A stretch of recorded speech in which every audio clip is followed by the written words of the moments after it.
Good evening, everyone. Welcome to another wonderful Wednesday at Captive Audience. And Don Anderson here, your host, with the wonderful and vivacious Sonny Danforth. Say good evening, Sonny. Good evening, Dawn. It is Wonderful Wednesday, and we are still winning. Yes, We we are are winning. winning.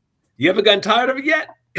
Not at all. Every day there is some winning news. Yes, And, it's like, different, more appointments, more, nominations, I should say. And yeah, I'm not tired of winning yet. We no, have it's to an get our amazing thing. nominations through. Absolutely. I mean, it's you still wake up and think you're in some kind of a Alice in Wonderland style world where everything's upside down. But for the first time, you see that there's a light on the end of the tunnel, and it's not the freight train. And that's what feels pretty good about this. We finally crested the hill, and now we're starting to get some downhill action and some tailwind, and it's pretty cool. We still get the same craziness, Oh, but yeah. now we have the ball, and now we're on offense finally, right? Yeah, and I'll tell you, actually, the unelected bureaucrats, bureaucracy is trying to still do the pedal to the metal and get as much money spent and other appointments and things like that, while Biden is still uh, there before January 20th. And oh my gosh, it just makes me sick. It just makes me sick. You And know, this, yeah, it's kind of amazing. I was reading, and boy, I should have scribbled some notes on this, but we didn't always have this time, the time delay that we have now between the election of a president. I guess you can call it the lame duck period. It Mhm. actually used to be a lot longer. Now, I was reading at one point in time, it was like till mid March or something. And the reason for that delay was because of the time it took for communication to happen and for people to Right. travel and all that sort of a thing. So we're fortunate in one way that it's been shrunk. Maybe we have precedent, given what's going on now, that needs to be shrunk further. But Yes. Well, that was Trump had said, can we just appoint me now? you know, so we can get this show on the road and try to stop World War III is what he was, well, hoping to do. But luckily, just him being the president elect has thwarted and many things in our around the world and is yeah, making things better, but still, it's still crazy. yeah, it is nuts that we have to wait another, I don't know, what it is, 6 weeks or something. And the thing is, it's not even we don't even know who's pulling the strings, and we haven't known for the last 4 years. We can only speculate, but clearly True. it's not the person who has the title because he can barely get through a sentence. But that's another story. We're just repeating old hat now. Yes. But I thought a great way to start off or to launch our discussion this evening was to talk about the Communist Manifesto. Now, this was interesting. About a month ago, I've realized it'd be great to start off one of our conversations or dialogues around that. And I just couldn't get around to it. Never seemed to be the right time to fit it in. So something that I discussed it, decided we kind of quickly go over a high level here. And then before I jumped into it, Sonny, you had an interesting point that you had just come across that this was actually read from the congressional floor back in the early 60s, right? It was 1963. And as we're discussing that, it made me go, well, was read on the congressional floor. So was that then the mandate for Congress to we're going to go down this path? Is that why we've ended up with a uniparty? You know, uh, taking us the same direction, albeit the Republicans were typically a little slower. I don't know, but maybe so, because why would you read something like this into the record if you're not acting on it? That Well, was my and I remember clear back. I think I told you all the story that I had a college professor who was a Soviet dissident back in the early '80s, and he walked us through the history of the Soviet Union and history of communism and their strategy to infiltrate governments around the world. And that was a strategy that they put in place in the early '20s and started going into other countries and actually building their political parties and actually receiving, becoming pretty powerful in those countries. And a lot of those countries actually have parties that are called the Communist Party. So if you look at like countries like Italy, for example, they have that. Well, they tried that in the United States as well. They infiltrated the State Department and they got pretty far. And that might be an interesting discussion to bring along another time. But for the sake of brevity, let me just jump into the highlights of this Communist Manifesto. I think I read this in like ninth or 10th grade, and it just bored you to tears back then because you didn't have the background to tie it all together. So going back and looking at these 10 key points associated with it, I think you're all going to be shocked to hear it and then think about where we are now in terms of our country. Now, I won't read every single one of these in great detail because we don't have time, but let me just take you high level through a few of them. These are 10. One of them, free education for all children in public schools, abolition of children's factory labor in its present form, combination of education with industrial production. So essentially, free education for children in public schools. So the state educates your kids. Abolition of property in land and application of rents of all land to public purposes. So no property rights. A progressive, heavy, or graduated income tax. Wonder how they've done with that. Remember, this was written in like the 1850s, by the way. Yes. Abolition of all rights of inheritance. Sound familiar? Hmm. Confiscation of all the property of all immigrants and rebels. So anyone, especially who disagrees with the state, will take your property. Uh, Centralization of the means of communication and transport in the hands of the state. Get your eyes around, get your hands around that one. Uh, Extension of factories and instruments of production to be owned by the state. So basically, we're going to take all the capital.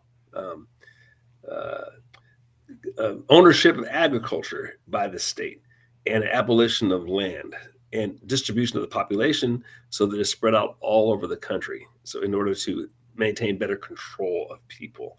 So I'll just stop there and just your commentary on that and your thoughts on that, Sonny. Well, that's sort of sounds like the mandate of how we've grown the bureaucracy, in our country, and definitely gone away from our constitutional rights, or from the Constitution, not just our constitutional rights, but from the Constitution, definitely straying. And one thing that struck me when you said about property rights, or was it the inheritance? Yeah, elimination of inheritance. Yes. So, over in England, they have just passed that you will have a death tax where they've never had that before. And Mhm. this affects the farmers the most, much like here in the United States. Our Mhm. farmers have not been able to it's been very difficult to pass on the farm generationally. Oregon has made some changes that help it to be for the farms to be able to, and it's actually only for, I believe I'm correct that it's only for the farms in Oregon to be able to more easily be passed along down to a family member because the taxes are so high. So I've seen recently in the news that in England they're going, this is the end of this generational, property ownership, and we're talking it goes back decades, centuries, quite frankly, centuries down the lineage of families and the properties that they own. And I thought, wow, they're undoing that. They're And the thing is, this maniacal hatred of the rich, and or people that they perceive to be rich. Let me just make sure I caveat that because a lot of these people aren't rich, right? This right. perceived hatred of the rich, this perceived envy, is probably the biggest thing. The envy of communists, it just goes, and it's beyond reason. And I remember thinking when I was younger and it sounds cool. Yeah, why should some people get a head start in life and they get the inheritance of the business or something that their family did that maybe somebody else didn't? But what's not read into that is where's a lot of the incentive for these people to do what they do is not just the making of money, but it's also the ability to pass that business on to their children. You take away that incentive, and so for a lot of them, it's not even the money. It's like it's their life. This is what they live to do. I remember seeing this interview with this Dutch farmer. He had hundreds of cows. He knew the names of every cow. He knew exactly what that cow's production was. He knew the best way to treat that cow, what that cow liked to eat. That's the result of You just don't pass that. You don't have a training class on that. Pass that kind of knowledge along. I mean, that's like you live this business. You live this business, and that business is in your blood. Yeah. And for people who've never done anything like that, it's hard for us to understand that. But you tamper with that, and what's going to happen to the production of food, for example, when you take away that kind of expertise? It's going Mhm. to cause the prices of everything to go up. So their envy winds up harming everyone at the end of the day. Is kind of what I'm getting at. It's kind of amazing how that fits. Um, Well, you're absolutely right. So, what I predict will happen in England, UK, the same as it's happening here in the United States. It's large conglomerates, big organizations are buying those farmlands. yeah. You know, those Mhm. small, I won't just say small, but even large farms will be buying up others. And so instead of the free enterprise and people having, uh, owning their farm and passing it on to the kids and having this generational, institutional knowledge, if you will, passed along and helping the next generation be a little bit better, that they can make their farm, whatever it is, a rancher or milk production, food, any of the food productions, um, with technology that we've seen in our lifetimes, Don, farming has gotten better. You Oh, know, absolutely. we're I think. able to produce more per acre, Mhm, and so therefore a much more able to feed more people, mhm, much more economically, and so that will hurt that. Now, on the other side, I have a friend. I know somebody who actually changed their residence out of Oregon because they have a family business that they founded and it's still going and it is a global business. mhm, And they realized through talking to their attorney in estate planning that if they kept their residence in the state of Oregon, they would not be able to pass it through their children without paying exorbitant taxes, because you have a death tax mhm, and an inheritance tax. mhm, Unless you sign those kids giving them part of the business now, right? And make them your partner now.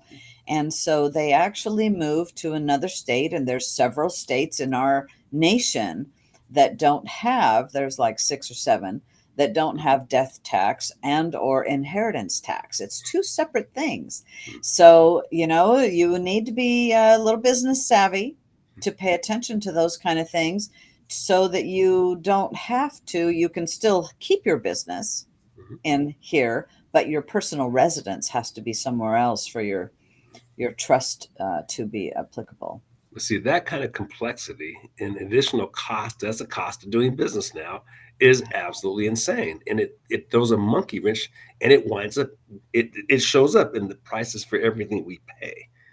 That kind of inefficiency caused by government, malfeasance is probably the best word I could put to it. But I'd be remiss if I didn't mention one other thing I thought that was in the commentary you mentioned a moment ago, kind of a hidden gem. So you might think to yourself that large agriculture coming in and buying these small businesses because they get sold off by these small farmers, well, what is the impact on me? Well, the impact is this: we're much better off when we have hundreds of small competing businesses of any kind in whatever industry it is, than in being reduced to just having one or two large ones. And the reasons are because those one or two large ones can then be controlled by the government, and then be made to do what the government bids them to do. And vice versa. They become much more dependent on the government. They start hiring these lobbyists, and pretty soon you have people going between these, just like what's happened in the defense industry, what's happened in big pharma, what's happened in big agriculture, all of those businesses, which happened in automotive. There used to be, there used to be hundreds of car companies you could buy a car from in the 20s and 30s. Now you got like two or three. And the same thing is true of defense. And what happens then is you have less competition, the prices go up, they can form a monopoly, and they can do things to adversely impact citizens, which is same thing we saw with how about big media. We just experienced what happened as a result of that. We're much better off with a large number of smaller competitors than Mhm. just a small number of a few big ones, because that's a situation that opens yourself up to control by the government. Yet another reason why we want these small independent farmers. We're better off for it, and we probably wind up with a healthier product. If there's only one or two large ones and they all start putting chemicals in the food, then you're kind of stuck. You've got no choices. But that's not the case. If you have hundreds of them, you can figure out which ones are giving you healthy food. You can go to those and stay away from the rest. So I just thought that was a interesting. So to expand on that a little bit, Don, how would you know Bill Gates is one of the largest landowners in the United States That's of dangerous. farm ground.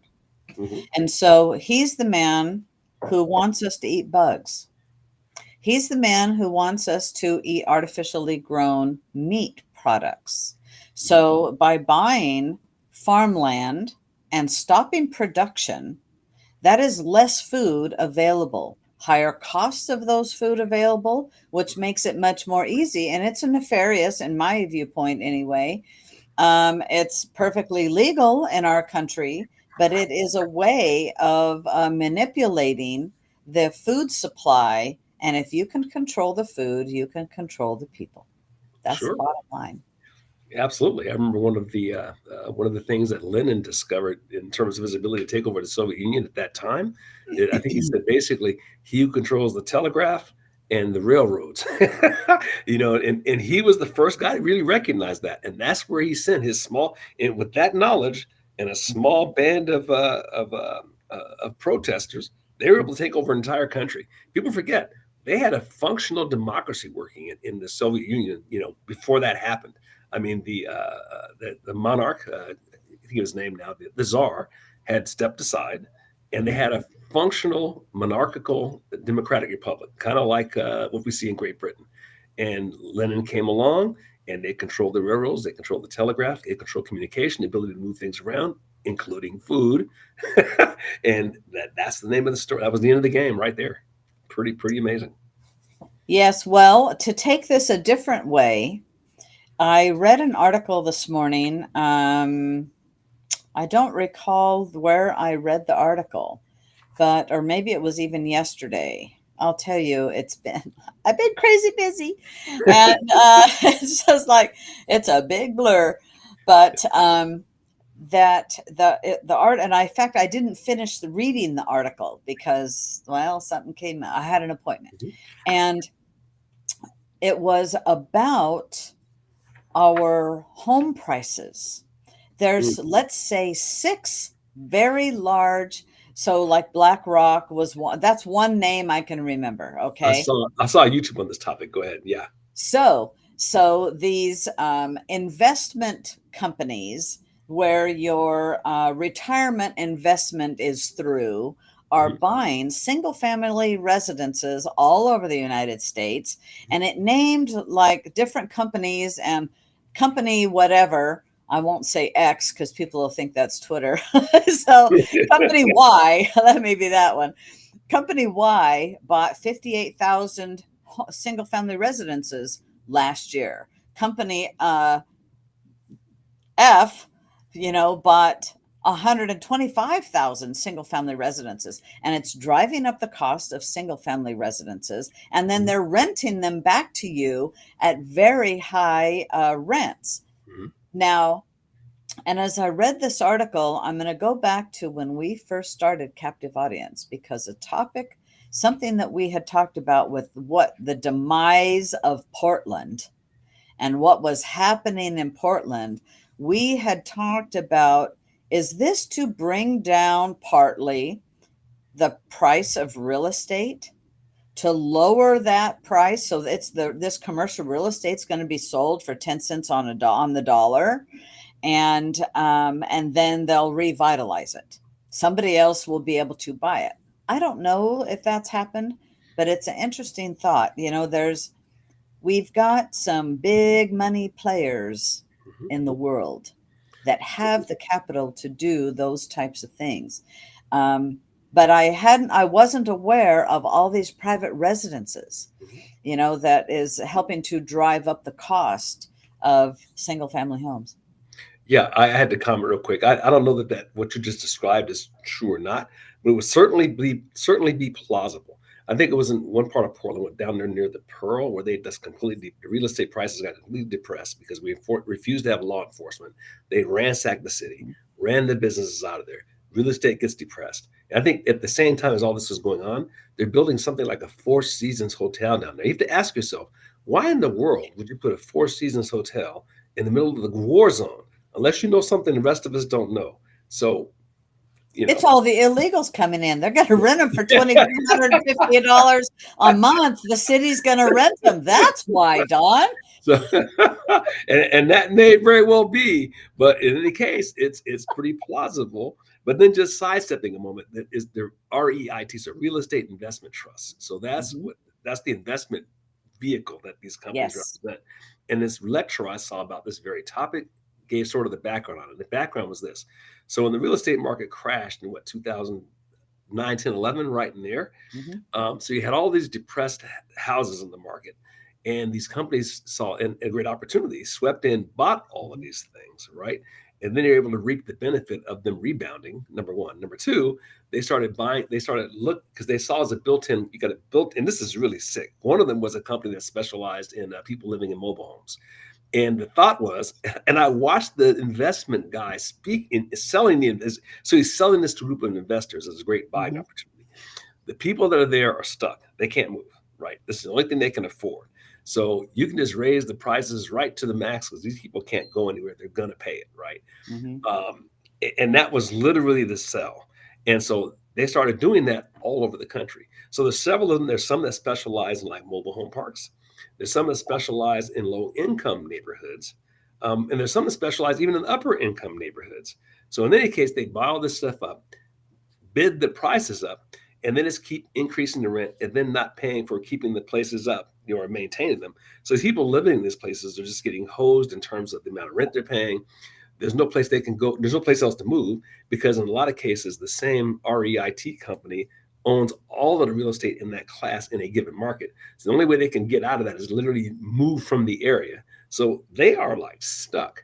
And hopefully, this is one of these things the new administration sees and figures out a way to break up this monopoly because this is like uh, immoral to say the least in terms of what they're doing. Yeah, it's, yeah, but yet it's free enterprise.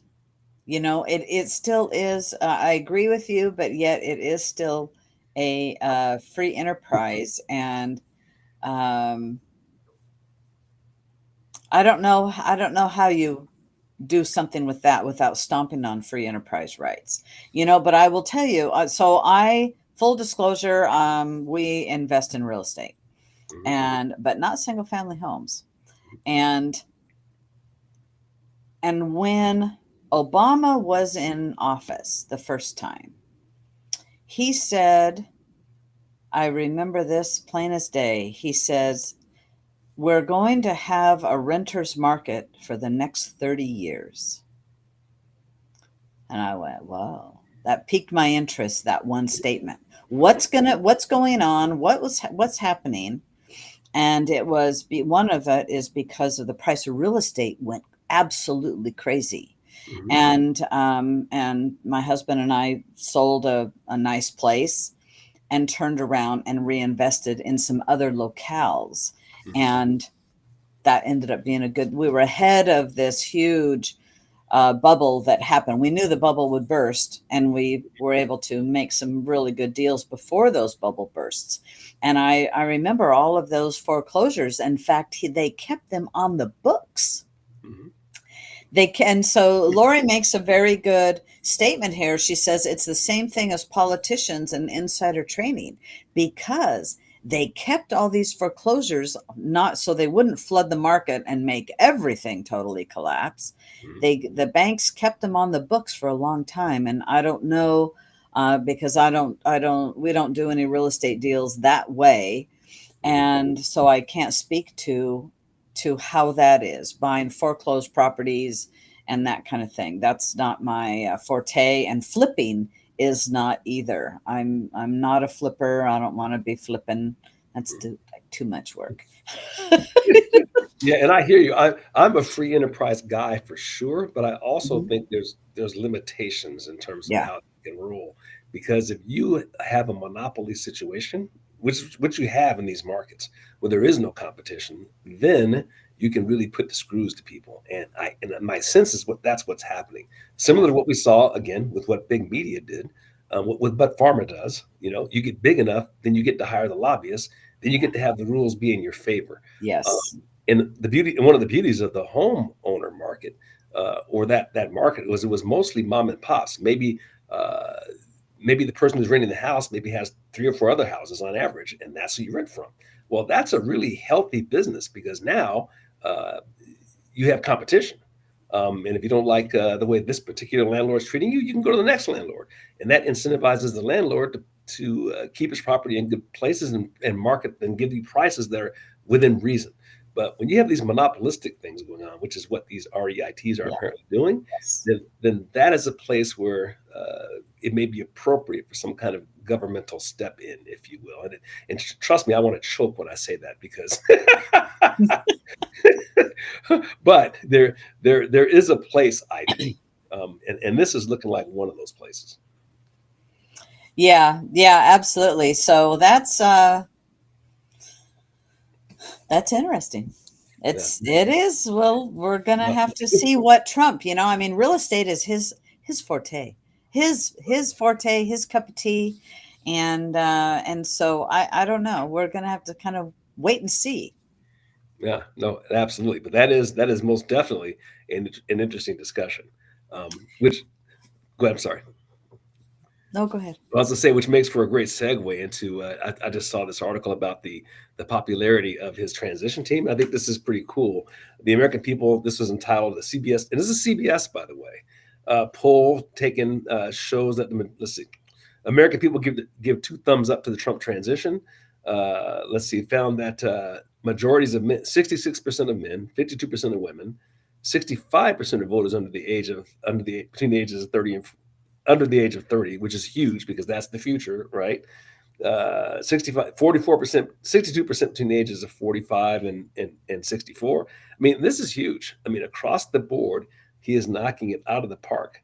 Let's see, 95% of Republicans, 56% of independents, 63% of white voters, 56% of Hispanic voters all approve of the direction this is going. So this is mandate time. This is like do what you need to do now. And I think it's excellent that he's acting with energy because he had the mandate to do it. Oh, I do too. I do too. And for the senators that don't think they need to get on board with this, maybe, politics is an interesting thing. And it makes for very strange bedfellows. Never say never, because let me tell you, it's, one back scratching another and whatnot.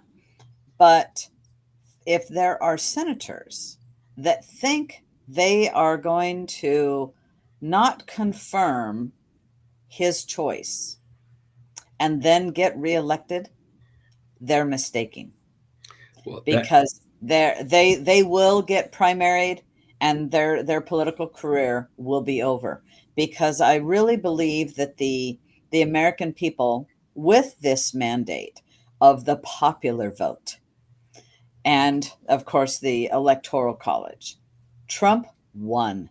People want his, as you just said, you just gave the stats. They were looking, we voted for change, but we knew what kind of change we were voting for. Unlike with Obama, it's a hope and change, but what is was it?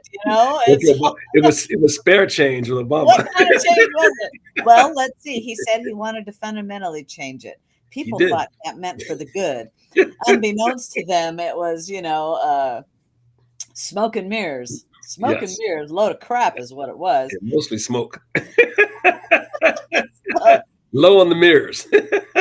yes.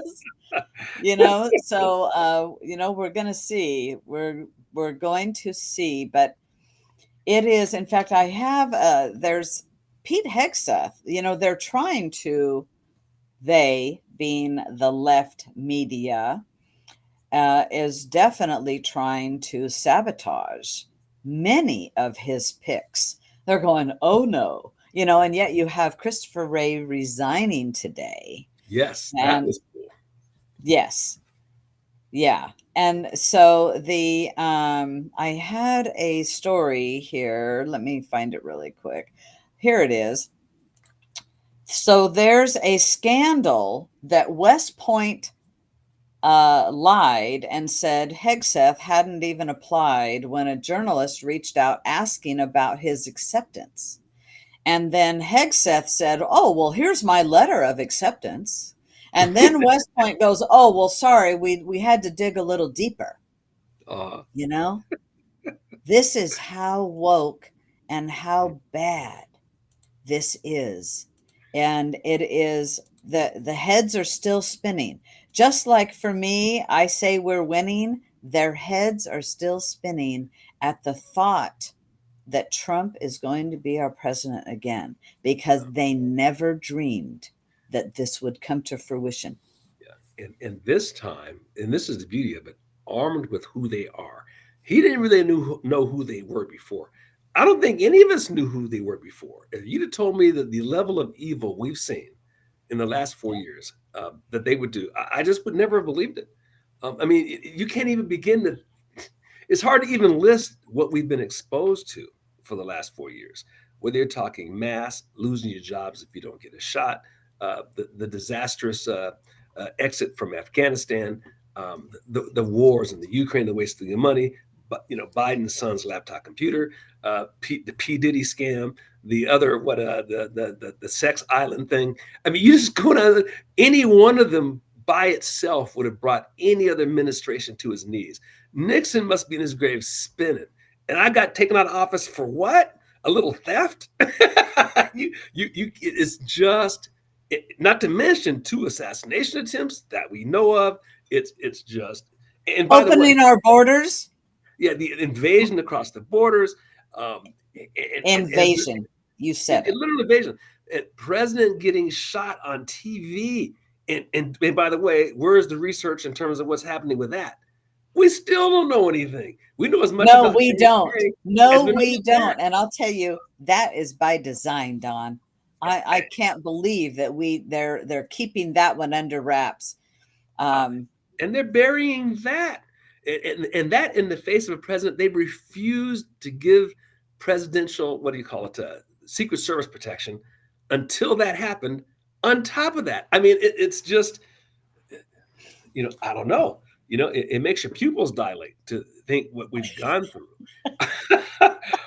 So I don't think there's, and then they have the audacity in these press interviews. I saw, was it a 60 Minutes where, was one of these Meet the Press or one of these where they had Trump there and they were asking him if he was going to take revenge on his political enemies. Now he didn't say this, but hell yeah. What in the world do you expect? Now, of course, he couldn't say that, right? But he right. doesn't need to take any revenge. All you need to do is, no, we're going to enforce the law. If you broke it, then we're going to investigate you, and if you were found guilty, you will go to jail. That's not revenge. That's the natural process of what the law should do, which it hasn't been allowed to do for the last 4 years. Yeah, absolutely. I'll tell you, we've had nothing but lawfare. I'm so glad that this lawfare will cease against the conservatives. But what we do, and they will call it lawfare by the Republicans when we start holding those accountable.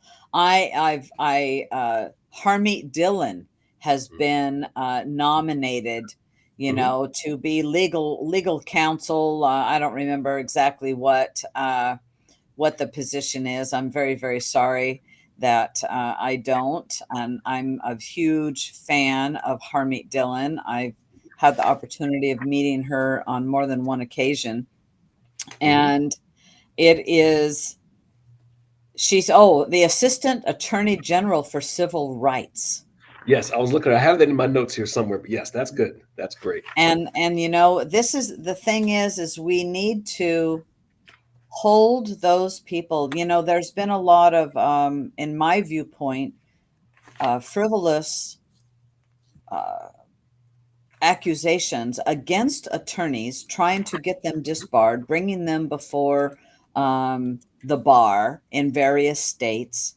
Well, Hmm. truthfully, these other attorneys that have been like Fannie Willis, Alvin Bragg, that have brought, in my viewpoint, uh, lawsuits that have not truly been, they've been more just to lawfare and not a true, no, baseless.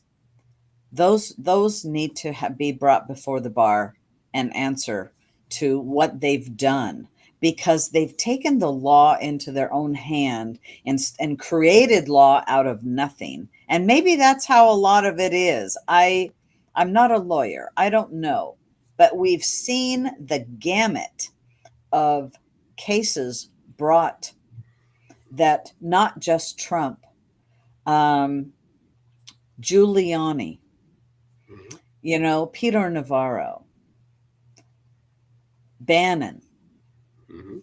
Now those are, that's like the first time to not go against a subpoena. That, now those were real cases, so Hmm. that might not have been a good case, a good one. But it's not for attorneys that said we need to look into the 2020 election. Hmm. Those attorneys, some of them, several, have been brought before the bar, and a few have been disbarred because they dared question election integrity. That is wrong. And see, and this is a really deep multi-generational problem because here's what, and I have a number of friends who are lawyers, and here's what's going on with that profession. So something like 99% of these law schools are hard left communists. So Hmm. that's who's producing the nation's lawyers. And you take a look at the people who are in Congress and they say, what percentage of them are lawyers? Well, it's some huge percentage of them. And they all come from these communist factories. So it's no surprise that we've got people who've got no respect for the law, no respect for principles, and their sole objective is to overturn how the country's run. And the State Department's been filled with them since the 40s. And now this has infiltrated the entire system. So it's going to take a while. We didn't get here in 4 or 5 years, sports fans. This has been 40 True. years in the making.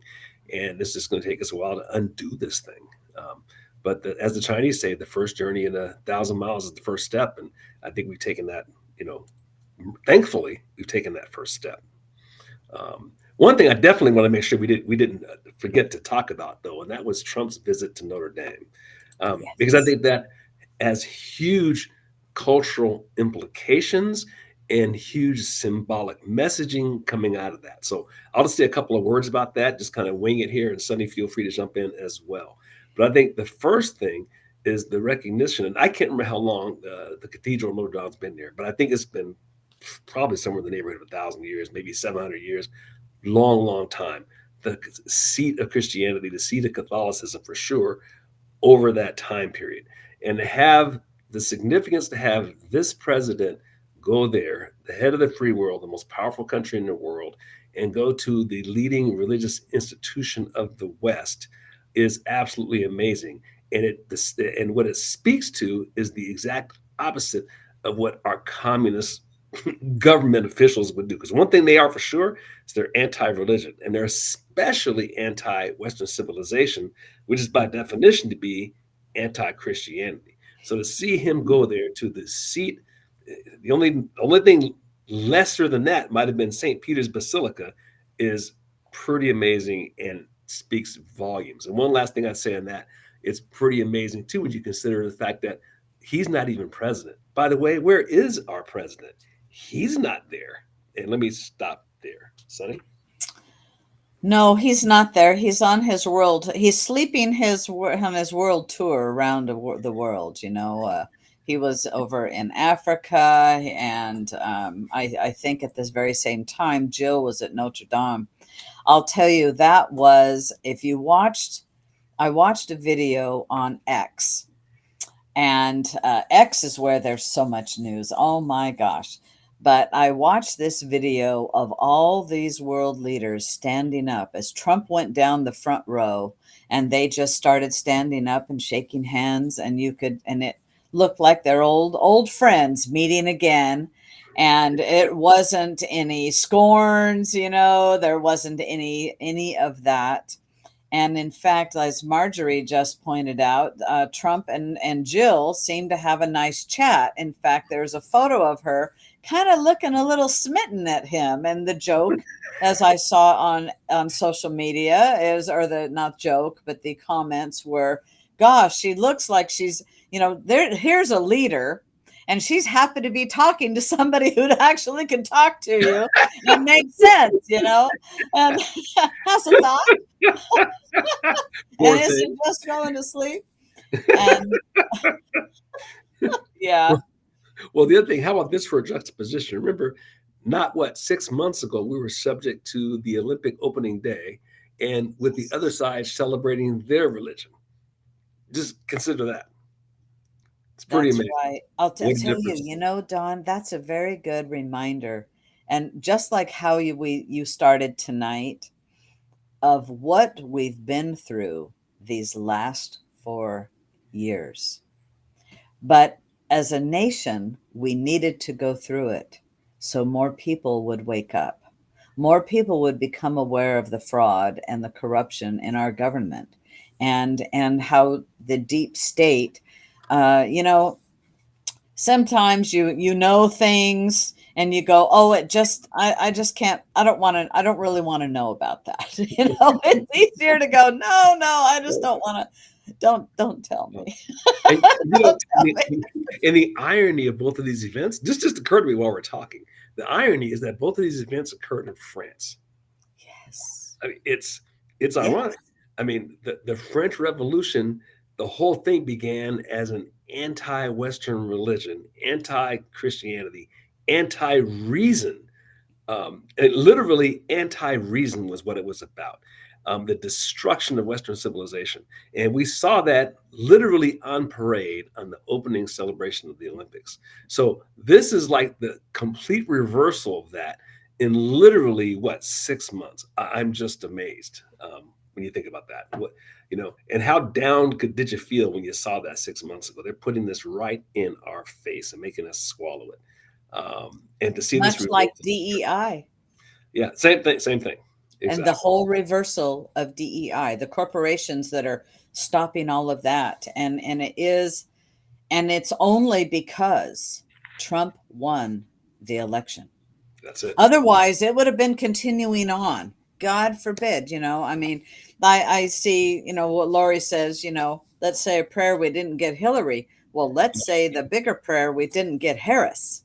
Yes. Talk Yeah. about a disaster, and all of the things that we've been forced to swallow, be exposed to, has would be continuing and the pedal even further, taking us toward that communist manifesto that you read at the very portion of it, the points that you some of the points that you started us out with tonight, because that's where we were headed, with the foot on the gas to the floor.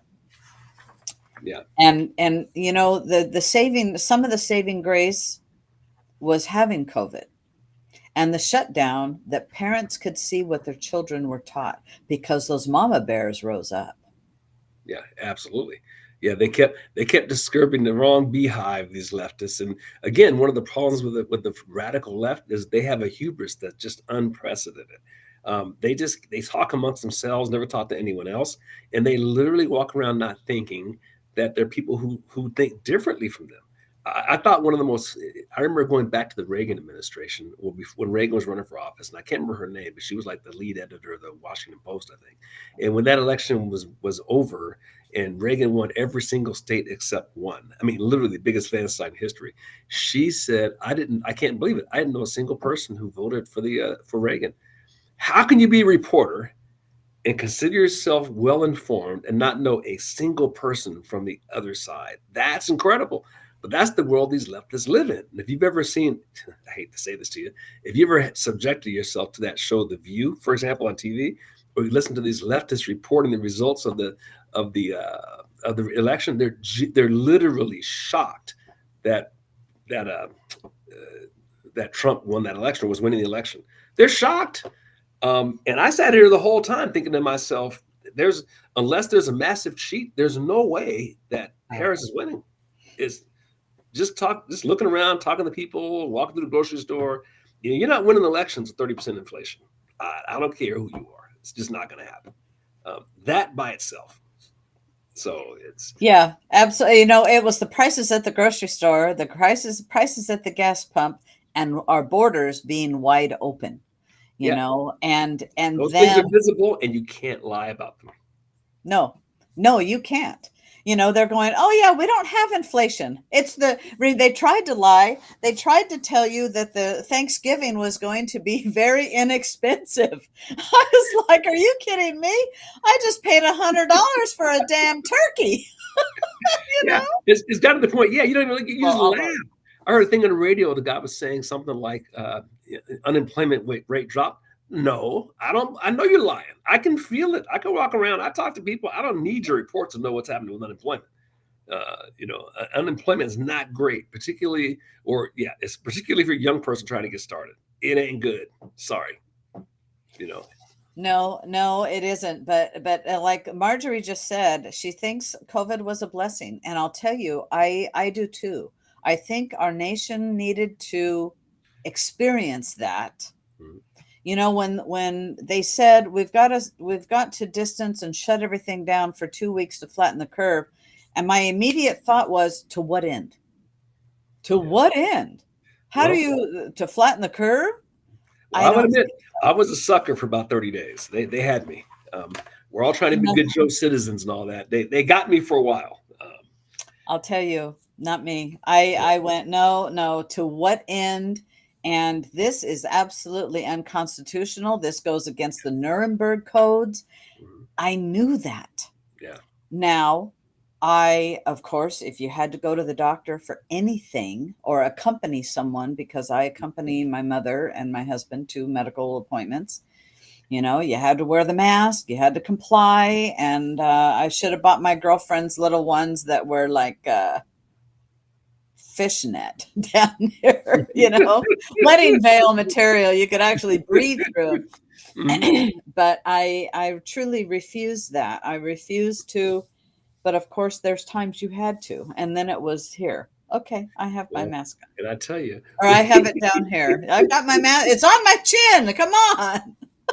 well, I fought back as much as I could after a couple of months. I wasn't wearing it, got thrown out of a couple of stores. I mean, the whole nine. You do what you have to do, right? But I tell you, I'm really looking forward to RFK and what he's going to find as Oh, well. And I yes. think, boy, when they uncover the criminality um, and what they've done to people, and I don't know about you all, but and this is just my personal network. I can't tell you how many cancer cases are just jumping out of nowhere. Yeah. Um, just jumping out of nowhere. I don't need to see stats and data. I know what the stats and data look like, but it's way out of control relative to what it was 5, 6, 10 years ago. So I am correlation isn't necessarily causation, Right. but it's damn good evidence. It is. Now, very quickly, what about the FDA saying, well, maybe we should ban the dyes in the food? I mean, that was just a couple of days ago. Yeah, Maybe, well, hello? yeah, Do you yeah. I think? mean, because Because these something. companies are making the same products and selling them in other countries, Yeah, that these ingredients are banned. yeah. It's already making it. Something is sideways. I just had this conversation with a group of friends like last night about rates of autism, this kind of stuff. Now, this is not science. This is just observational. But 50 years ago, when I was in grade school and that sort of thing, I don't remember kids with these disorders No. on the spectrum and that kind of stuff. I literally, there was one kid who had Downs, and that's it. Yeah. I mean, you look around now, every time you turn around, uh, kids are having all these crazy disorders, and the shots they're getting are not the same shots we got in the 60s. They're not. They get a lot more of them, Yeah. and these things haven't been tested or vetted. And I don't know if it's true or not. Maybe it's a combination of what they've done to the food, which is also different from what we were eating 50 or 60 Yes. years ago. Yes. So the food, the shots, and the difference. How do you study it when it's all lumped together? So that's the other thing. It's to me, you take all that stuff out. Just take it out. Start over again. Um, Absolutely. Absolutely. And I see Pat has posted a thing about vac safety Thursdays at 4 vaccine info. Well, I had seen something. I'm not sure where I saw it. It could have been on X today. I was on there just a little while I was waiting at an appointment. And about a new, like the most up to date vaccine schedule. You know, it's like, oh my gosh. I, You know, a poor little baby that has no immune system, within 3 months is getting, I don't remember, it was an astronomical number of shots. yeah, I And saw somewhere truthfully, that they're pardon? averaging, yeah, kids in the first like 7 or 8 years now are average. Don't quote me on this, but I thought I saw somewhere somewhere in the neighborhood of like 70 different shots. That sounds In their about right. first It's real 10 years close to old. that. Yeah, that's insane. It Uh, is. we have an immune system. Let it roll. Outside of the mother's breast milk, which is a great segue into this last thing I got to bring up. Oh, yes. I had that. What a great segue. Um, that's like the best thing for your immune system. And unless mom can't breastfeed, that's the best shot you're going to get. Yeah, 100%. Uh, 100%. It is, we do have immune systems. And I'll tell you, if I had a young child or if I was pregnant, I would look at having maybe the baby at home.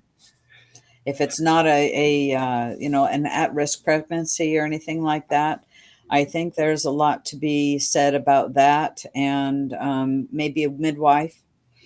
And there is informed consent, and you can say no, yeah, because so I'm not an anti-vax person. I never have been. I've had plenty, but like you said, they're not the same as what we used to get. And that's the problem. I'm pro the stuff I used to get, but I don't think they're getting that anymore. but you So know what? Still, and what we had, was it tested? hey, The problem, as RFK Jr. has said, there are no safety tests for the vaccines. They've and it's not been done, and so how can you say, sure, this is great for human consumption when you don't have the data to truly back it up? And have the studies, have the data, and then there you go. yeah, Just yeah. And how about liability too? This 100%. inability. Yeah, you get liability, I start to trust you. As long as Yeah. as long as you're blocked from liability for what you do, then I don't believe you. Okay, Lori says we need birthing men to step up with breast milk. That's the segue Lori, to your what other. a great segue. Did you slip Lori a note? Yeah, I did not. All right, here goes, Lori. We'll let you have it. So the New York Post had a headline. Okay, stay with me here. Trans woman breast milk as good as mother's milk, according to British health officials. So our cousins on the other side of the pond have finally lost their minds to a degree worse than us. So here goes.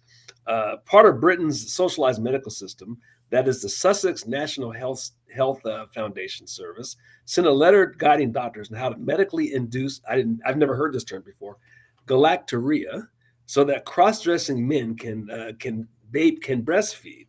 The letter claims, without evidence, of course, that galactorrheic milk induced through undeveloped mammary glands and barely existent milk ducts was just as good as the real thing, and claimed there were no observable side effects. This is all just a fancy way of saying we can induce men to lactate and then breastfeed, and the babies will be just fine.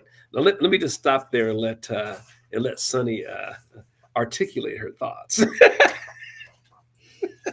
If you possible. think I want to know if these trans men produce colostrum?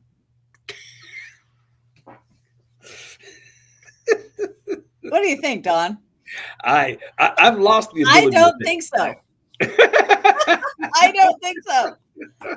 And I just I'm speechless. You've So, left me speechless, Don.